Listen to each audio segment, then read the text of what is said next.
Welcome back. Today we'll talk about monumental geological formations, a musical artist, a song, and a quote. Grab your favorite cuppa, sit back, and let's have a look.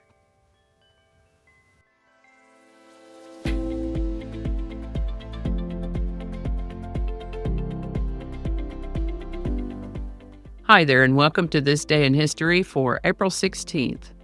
April 16th is the 106th day of the year in the Gregorian calendar, 107th in leap years, with 259 days remaining to the end of the year.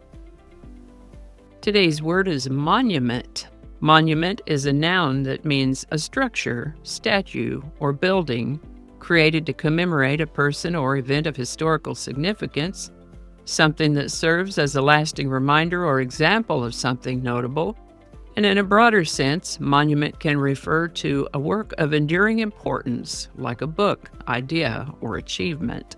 Some example sentences might be, "The Lincoln Memorial stands as a powerful monument to American ideals," or "This novel is a literary monument to perseverance and truth," or "The ancient stone pillars served as a monument to a long-lost civilization." While we often think of monuments as grand physical structures, the word has been used figuratively for centuries.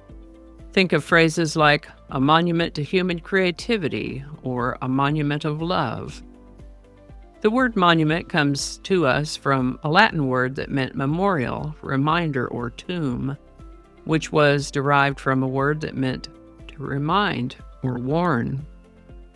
It carries the idea of keeping something or someone in memory, literally, a reminder that stands tall. First known use of the word monument is in the 1300s. Monument. And with that, in the United States there are 138 protected areas known as national monuments.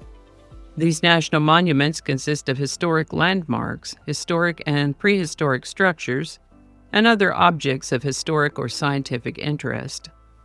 That said, Natural Bridges National Monument was established on April 16, 1908. Natural Bridges National Monument is located in southeastern Utah, and it's a remarkable testament to the erosive power of water in shaping the landscape.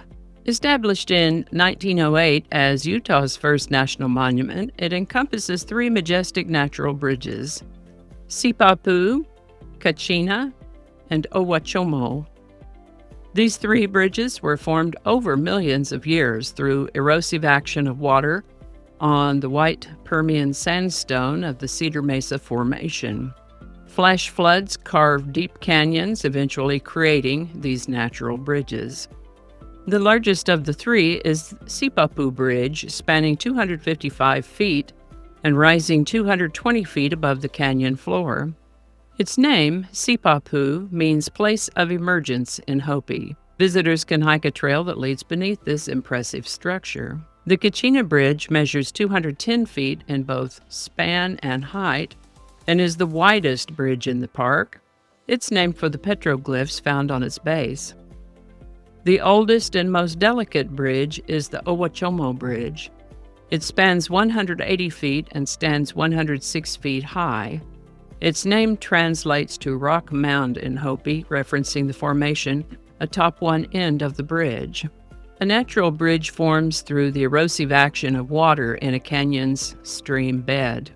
During flash floods, the rushing water gradually wears away the rock walls between the turns in the stream until the stream cuts through, creating a bridge as it begins to flow beneath the newly formed opening. Over time, continued erosion and the pull of gravity enlarge the span until the bridge eventually collapses under its own weight. Within the monument, there is evidence of at least two such collapsed natural bridges. There's evidence of human habitation in the area dating back to 7500 BC. By the year 700, ancestors of the Puebloan people had constructed dwellings and granaries in the region that bear similarities to those found in Mesa Verde National Park. European exploration began in 1883 when prospector Cass Height discovered the bridges. President Theodore Roosevelt designated the area as a national monument in 1908. And there we have Natural Bridges National Monument. This is the birthday of Scottish singer-songwriter Gerry Rafferty, born April 16, 1947, in Paisley, Scotland. Renowned for his melodic craftsmanship and introspective lyrics, he was influenced early on by Irish and Scottish folk music, as well as artists like the Beatles and Bob Dylan. He began his musical journey with the folk pop group The Humble Bums, alongside comedian Billy Connolly. In 1972, Rafferty co-founded the band Stealers Wheel with Joe Egan, achieving success with the hit Stuck in the Middle with You. After Stealers Wheel disbanded, he released his solo album City to City in 1978, featuring the iconic Baker Street. This album reached #1 in the U.S. and solidified his solo career.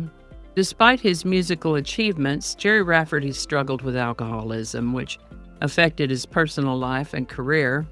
He continued to produce music, releasing several albums over the years, and passed away on January 4, 2011, due to liver failure.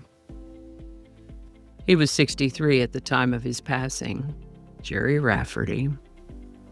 When I saw Gerry Rafferty on today's list of birthdays, I immediately thought of the song Baker Street, written by Gerry Rafferty and released in February of 1978. Baker Street is arguably Gerry Rafferty's most celebrated solo work. Featured on his album City to City, Baker Street quickly climbed the charts, reaching #3 in the UK, #2 on the US Billboard Hot 100. Its enduring popularity is evidenced by over 5 million radio plays worldwide as of 2010. Gerry Rafferty wrote this song during a difficult time in his life. Legal disputes following the 1975 breakup of his band Stealers Wheel prevented him from releasing new music for 3 years. During this time, he frequently traveled between his home in Paisley, Scotland, and London for legal consultations, often staying at a friend's place on Baker Street. These experiences most likely influenced the song's themes of disillusionment and yearning for escape. By the way, one of the distinguishing features of Baker Street is its memorable saxophone riff performed by session musician Raphael Ravenscroft. This 8-bar motif became emblematic of the song and contributed to a resurgence of saxophone use in the late 1970s pop music. Interestingly, the riff was initially intended for vocals or guitar, but Ravenscroft's saxophone interpretation gave it a unique and lasting character. Baker Street has been covered by several artists, including interpretations by Waylon Jennings, Rick Springfield, Foo Fighters, and Jars of Clay, and has been featured in movies and video games. Baker Street by Gerry Rafferty, link in the description. How about that?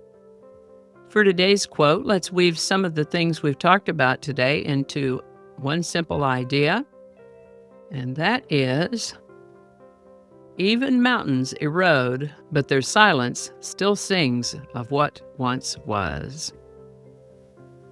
Alrighty, y'all take care. Be good to each other. I'll see you next time.